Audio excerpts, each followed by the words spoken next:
In Mary Shelley's novel, Elizabeth is saintly and pure. Guillermo rewrites her as the most modern character, someone who sees others deeply, honestly, and compassionately. She feels alienated by society's expectations of womanhood. When she sees the creature, she instantly recognizes something of herself in him. Mia explains she was terrified stepping into the role. She tried forcing her ideas at first, but eventually embraced a process of letting go, using real fear, loneliness, and vulnerability to shape her performance. Guillermo explains that Harlinda represents studios, directors, financial power, wartime brutality, emotional pain behind wealth. Harlinda isn't a mastermind villain, he's someone trying to survive his own suffering, just like everyone else. Christoph, when asked about modern billionaires, says it's impossible not to think about them in a film about ruthlessness and responsibility. Guillermo says it always mattered. It's an eternal myth, like Pinocchio or Sherlock Holmes. The central question remains timeless. What does it mean to be human in a world we don't fully understand? Oscar adds that this version focuses on compassion, pain, forgiveness, and how we endure suffering. In today's ruthless era, that message hits hard. Guillermo says the final 5 minutes are very different from the novel and deeply relevant today. Jacob and Mia agree the story's emotional truth resonates now more than ever. Guillermo ends by saying Shelley could only have written the book as a young person, its rawness belongs to youth. Oscar closes beautifully saying film argues that we must live anyway, despite brutality, pain, and darkness. That I end this powerful panel. Guillermo del Toro, Jacob Elordi, Oscar Isaac, Mia Goth, and Christoph Waltz discuss their deeply personal and spiritual reinterpretation of Frankenstein. Guillermo explains how every character reflects parts of himself, and how his creature begins as a beautiful newborn rather than a stitched. Guillermo says yes, completely. Just as Mary Shelley poured her own trauma and emotions into the novel, he poured his personal history into the film. He reflects on his life as a son, his life as a father, his experiences with birth, death, loss, compassion, forgiveness, and rage. He wanted the film to reflect these raw truths. Jacob explains that there was no master plan or performance strategy. Guillermo told him, "Trust me. You already know what to do. What you don't know, the movie will teach you." Because he only had 4 weeks to prepare, Jacob tried to become a blank canvas, learning as he went. He didn't want to impose ideas but to discover the character as he filmed. He says the creature ended up being more me than I am, because the performance tapped into parts of himself he didn't even know were there. Oscar plays Victor, a role filled with genius, madness, ego, and fragility. He and Guillermo agreed that both protagonist and antagonist must exist inside the same person. Victor is not purely evil, the creature is not purely good. They wanted to show Victor's brilliance and generosity, Victor's blindness and arrogance, the creature's innocence and rage. Guillermo says when he first met Oscar, they connected because of their flaws, both men shared emotional territory they could explore. Oscar explains the movie's structure. Early on, Victor is portrayed as a saint-like figure, even filmed with a glowing halo. He tells his story as the victim of the creature. But then the movie flips to the creature's point of view. His story breaks the audience's heart, and ultimately breaks Victor's heart too. Victor finally softens, realizing the creature is not just human but his own son in some way.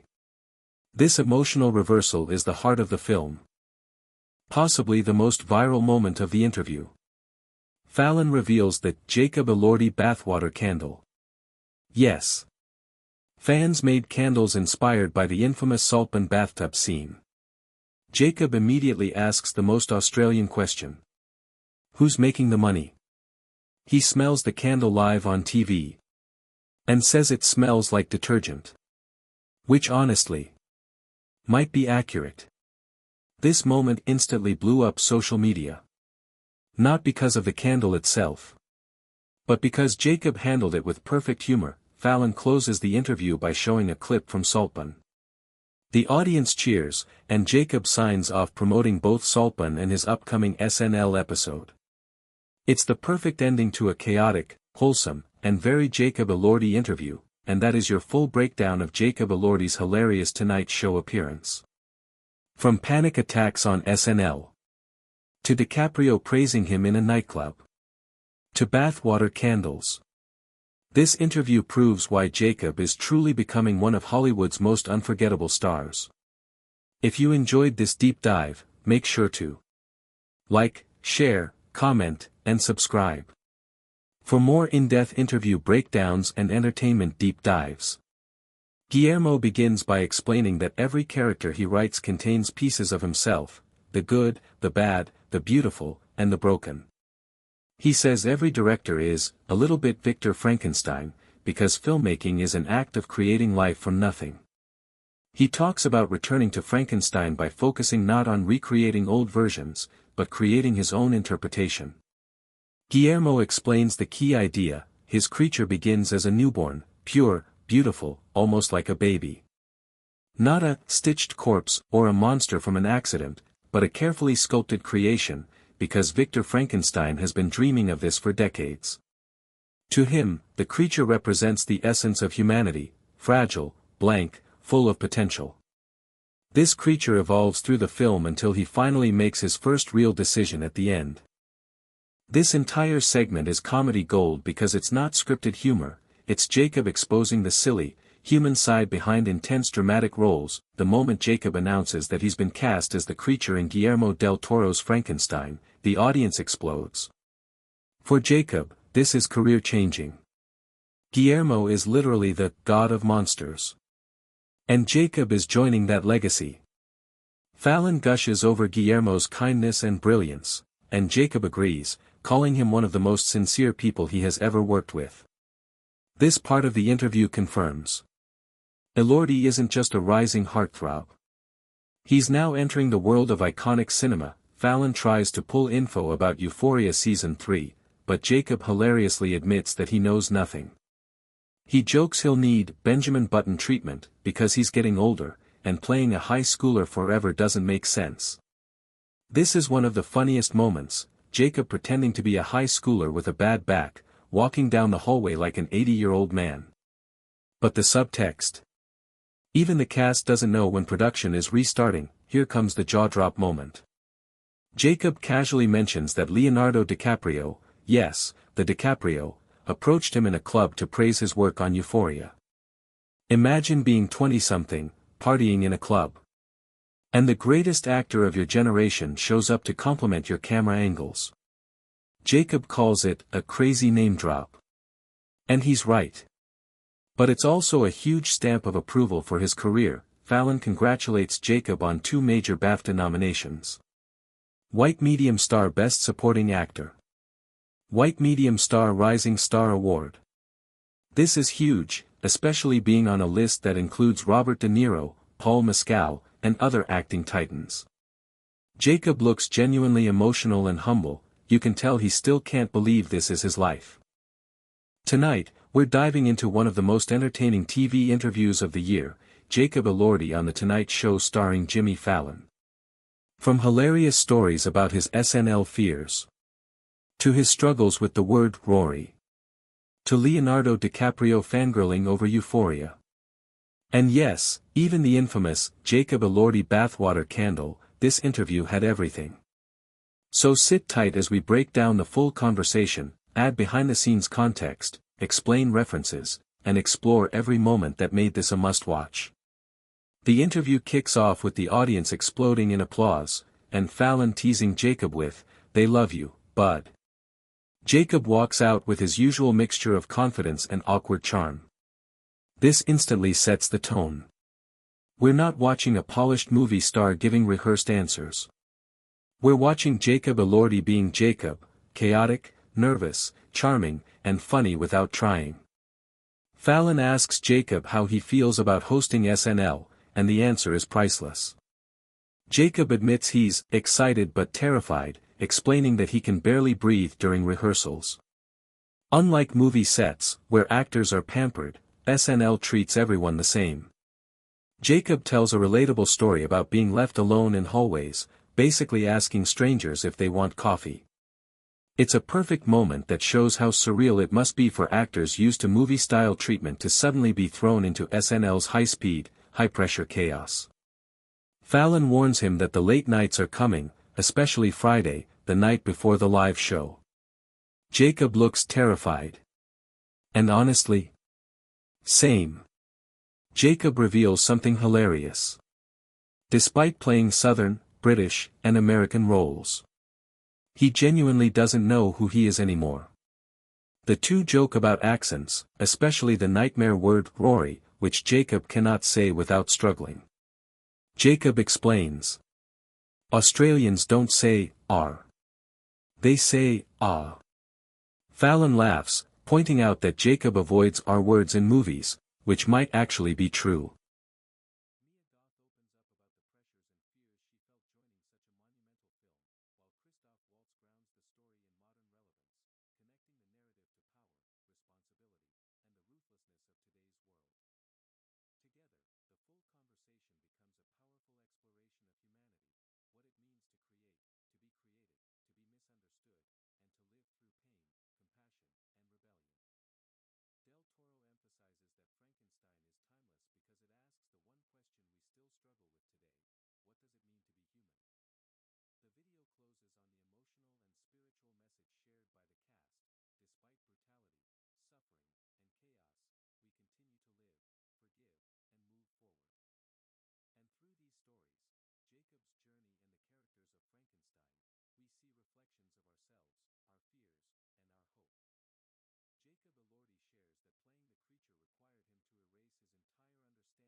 Mia Goth opens up about the pressures and fears she felt joining such a monumental film, while Christoph Waltz grounds the story in modern relevance, connecting the narrative to power, responsibility, and the ruthlessness of today's world.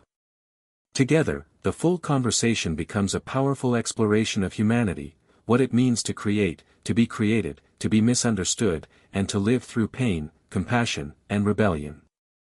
Del Toro emphasizes that Frankenstein is timeless because it asks the one question we still struggle with today: what does it mean to be human? The video closes on the emotional and spiritual message shared by the cast: despite brutality, suffering, and chaos, we continue to live, forgive, and move forward. And through these stories, Jacob's journey and the characters of Frankenstein, we see reflections of ourselves, our fears, and our hope. Jacob Elordi shares that playing the creature required him to erase his entire understanding of the world, to become an empty vessel learning life for the first time. He believed that the less he knew, the more authentic the character became. His performance grew out of instinct, not design, making it deeply personal and raw. Oscar Isaac, playing Victor Frankenstein, explains that Victor is not purely good or evil. He's brilliant and arrogant, loving and self-centered, a man at war with his own ego. The film intentionally blurs the line between protagonist and antagonist, showing how Victor becomes both creator and destroyer, father and enemy. Mia Goth, playing Elizabeth, reveals the pressure of stepping into a character who represents both the story's emotional center and the symbolic voice of Mary Shelley herself. Unlike the book's portrayal, this Elizabeth is modern in her empathy, perception, and complexity. Mia describes arriving on set terrified, trying to control everything, only to realize that letting go, surrendering to the moment, unlocked her best work. This video brings together two powerful conversations that reveal not only the evolution of Jacob Elordi as an actor, but also the emotional, artistic, and philosophical depth behind Guillermo del Toro's upcoming vision of Frankenstein. The first half dives into Jacob Elordi's rapidly rising career, his struggles, breakthroughs, and surprising moments of vulnerability. From his reflections on Euphoria and the intensity of playing emotionally unsteady characters, to the overwhelming culture shock he felt stepping into Saturday Night Live, Jacob shares how fame, pressure, and artistic choices have shaped him. He talks about uncertainty, fear, and the instinct to trust the work over the expectation. You get a glimpse of how roles like Elvis in Priscilla and Felix in Saltburn pushed him into unknown emotional territory, something he now channels into every character he plays.